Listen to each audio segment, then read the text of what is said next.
ह्या हिंदी मराठी चित्रपटाच्या माध्यमातून आम्ही एक सामाजिक मेसेज दिलेला आहे। एक आदिवासी गरीब मुलीची त्यातली गरीब कथा आम्ही दाखवलेली आहे की रक्षाबंधनच्या दिवशी त्या मुलीला अचानक समोर राख्या दिसतात आणि त्या राख्याचं जी चमचमाते उजेड ते तिच्या डोळ्यात पडतात आणि ती बापाला म्हणते की ह्या राख्या त्या पद्धतीचा फ्रॉक मला पाहिजे आणि मी माझ्या भावाला राखी बांधली। पण दुर्दैव असं की तो आदिवासी बाप असतो, त्याची चूल व्यवस्थित भेटत नाही, तर तो नवीन फ्रॉक त्या मुलीला कुठून आणून देणार। मग तो बाप काय करतो की खूप विचार करतो, विचार केल्यानंतर तिचा जो जुना फ्रॉक असतो तो तिला माहीत नाही, रात्रीचा घेऊन जाऊन आपल्या मित्राकडे जातो, ज्याची कलर मारायची कंपनी असते, म्हणजे कपड्यांना कलर मारणारी कंपनी। तो त्याचा जवळचाच मित्र असतो, त्याला म्हणतो हा फ्रॉक मला नवीन तू बनवून देशील का, ते पण चमकता पाहिजे। तो म्हणतो का नाही, जुन्या कपड्याला नवीन कपडे बनवणे आमचं काम आहे आणि मी बनवेतो। तो म्हणतो किती पैसे लागतील ते मी मेहनत करून दे। तो म्हणतो की माझ्या तू जवळचा माणूस आहे, तुझी मुलगी माझी मुलगी आहे, तू माझ्या बायकोला बहीण म्हटलेली आहे, त्या राखी रक्षाबंधनच्या माध्यमातून तुझ्याकडून काय पैसे घेणार, पण मी तुला फ्रॉक चांगला नवीन चमचमाता बनवून दे।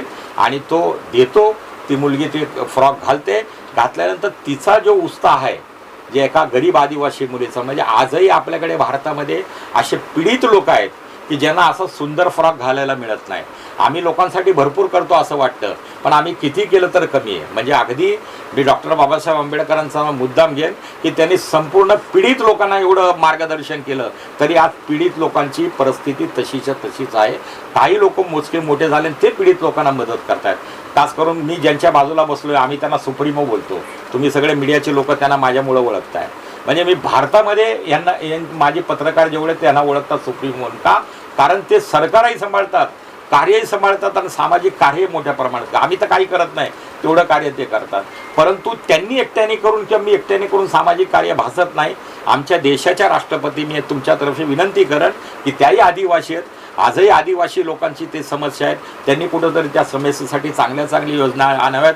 आणि जे CSR फंडवाले आमच्याकडे मोठमोठे उद्योगपती आहेत, जे CSR फंडच्या नावाखाली काही क्राईम पण करतात, त्या लोकांनी पण ते CSR फंडातून काही रक्कम काढून नुसतंच आदिवासी नाही, देशातले जेही जरूरतमंद पीडित आहे, मग ते कुठल्याही जाती धर्माचे असो, ते दलित असो, मुस्लिम असो, हिंदू असो, ख्रिश्चन असो, गरजवंतांना त्याची मदत मिळाली पाहिजे। असं आम्ही त्या एका छोट्या फ्रॉकवरून, गरीब आदिवासी मुलीच्या फ्रॉकवरून हा संदेश दिला, रक्षाबंधन। सर तुम्ही काय के रविदादांची माझी जुनी मैत्री आहे आणि आमच्या मैत्रीचा धागा म्हणजे समाजसेवा।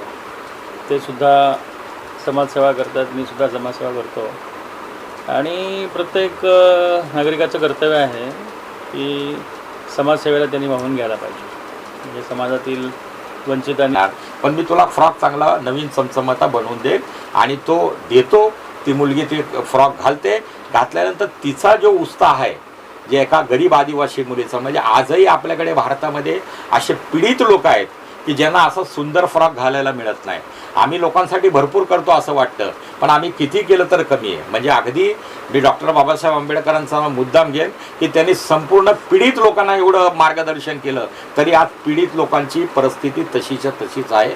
काही लोक मोजके मोठे झाले ते पीडित लोकांना मदत करतात। खास करून मी ज्यांच्या बाजूला बसलोय आम्ही त्यांना सुप्रीमो बोलतो, तुम्ही सगळे मीडियाचे लोक त्यांना माझ्यामुळं ओळखताय।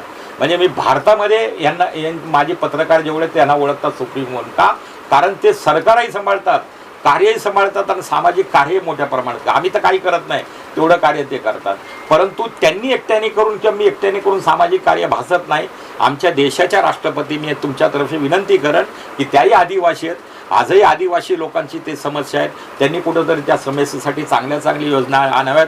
आणि जे CSR फंडवाले आमच्याकडे मोठमोठे उद्योगपती आहेत, जे CSR फंडच्या नावाखाली काही क्राईम पण करतात, त्या लोकांनी पण ते CSR फंडातून काही रक्कम काढून नुसतंच आदिवासी नाही, देशातले जेही जरूरतमंद पीडित आहे, मग ते कुठल्याही जाती धर्माचे असो, ते दलित असो, मुस्लिम असो, हिंदू असो, ख्रिश्चन असो, गरजवंतांना त्याची मदत मिळाली पाहिजे। असं आम्ही त्या एका छोट्या फ्रॉकवरून, गरीब आदिवासी मुलीच्या फ्रॉकवरून हा संदेश दिला, रक्षाबंधन।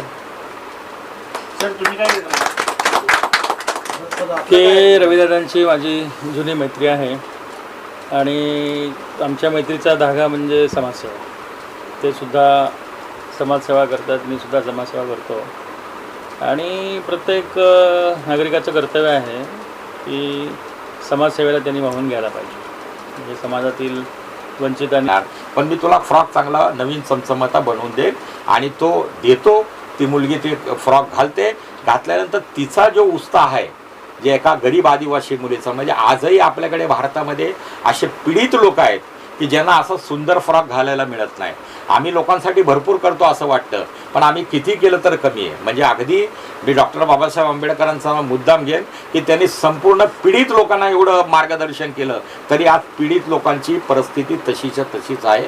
काही लोक मोजके मोठे झाले ते पीडित लोकांना मदत करतात. खास करून मी ज्यांच्या बाजूला बसलोय आम्ही त्यांना सुप्रीमो बोलतो. तुम्ही सगळे मीडियाचे लोक त्यांना माझ्यामुळं ओळखताय. म्हणजे मी भारतामध्ये माझे पत्रकार जेवढे त्यांना ओळखतात सुप्रीमो. का? कारण ते सरकारही सांभाळतात, कार्यही सांभाळतात आणि सामाजिक कार्यही मोठ्या प्रमाणात. आम्ही तर काही करत नाही, तेवढं कार्य ते करतात. परंतु त्यांनी एकट्याने करून किंवा मी एकट्याने करून सामाजिक कार्य भासत नाही. आमच्या देशाच्या राष्ट्रपती मी तुमच्यातर्फे विनंती करेन की त्याही आदिवासी आहेत, आजही आदिवासी लोकांची ते समस्या आहेत, त्यांनी कुठंतरी त्या समस्येसाठी चांगली योजना आणाव्यात. आणि जे CSR फंडवाले आमच्याकडे मोठमोठे उद्योगपती आहेत जे CSR फंडच्या नावाखाली काय क्राईम पण करतात, त्या लोकांनी पण ते CSR फंडातून काही रक्कम काढून नुसतंच आदिवासी नाही देशातले जेही जरूरतमंद पीडित आहे, मग ते कुठल्याही जाती धर्माचे असो, ते दलित असो, मुस्लिम असो, हिंदू असो, ख्रिश्चन असो, गरजवंतांना त्याची मदत मिळाली पाहिजे. असं आम्ही त्या एका छोट्या फ्रॉकवरून, गरीब आदिवासी मुलीच्या फ्रॉकवरून हा संदेश दिला. रक्षण बंधन. सर तुम्ही काय देता? के रविदादांची माझी जुनी मैत्री आहे आणि आमच्या मैत्रीचा धागा म्हणजे समाजसेवा. ते सुद्धा समाजसेवा करतात, मी सुद्धा समाजसेवा करतो. आणि प्रत्येक नागरिकाचं कर्तव्य आहे की समाजसेवेला त्यांनी वाहून घ्यायला पाहिजे. म्हणजे समाजातील मस्त होता, मज्जा खूप आली करताना. आणि हे जे कॅरेक्टर आहे ती अशी खूप नॉटी आहे, पण हा पिक्चर जो आला आहे म्हणजे तो खूप छान आहे आणि खूप मजा येईल. तुम्ही नक्की पहा. तुम्ही काय सांगा? खूप छानच आहे, सोशल मेसेज जातोय हा. आणि सरांनी आणि खूप याच्यावर काम केलं आहे. आणि त्यामुळे हा सगळ्यांनी, माझं तर सगळ्यांना विनंती आहे की सगळ्यांनी हा बघा, सबस्क्राईब आणि खूप छान सबस्क्राईब करा, लाईक्स आणि एक द्या. खूप खूप सुंदर मूवी आहे. दादांना तुम्ही ते बॉलिवूडच्या प्रत्येक याच्यामध्ये बोलत करता. तुमचा पुढचा प्रोजेक्ट एकदम ग्रँड असणार आहे, त्याची तयारी कुठपर्यंत झालेली आहे? हा सांग आपला प्रोजेक्ट. हा सांगते मला काय, मीडिया आहे सगळे, येऊ दे. आमचे 2-3 प्रोजेक्ट आहेत आता लेटेस्ट. 2 तर इव्हेंट्स आहेत मोठे. एक गरबा इव्हेंट आहे जे कोणी कधी केला नाही आहे असा फर्स्ट. म्हणजे दादा नेहमीच असे नवीन नवीन हे करत असतात प्रयत्न.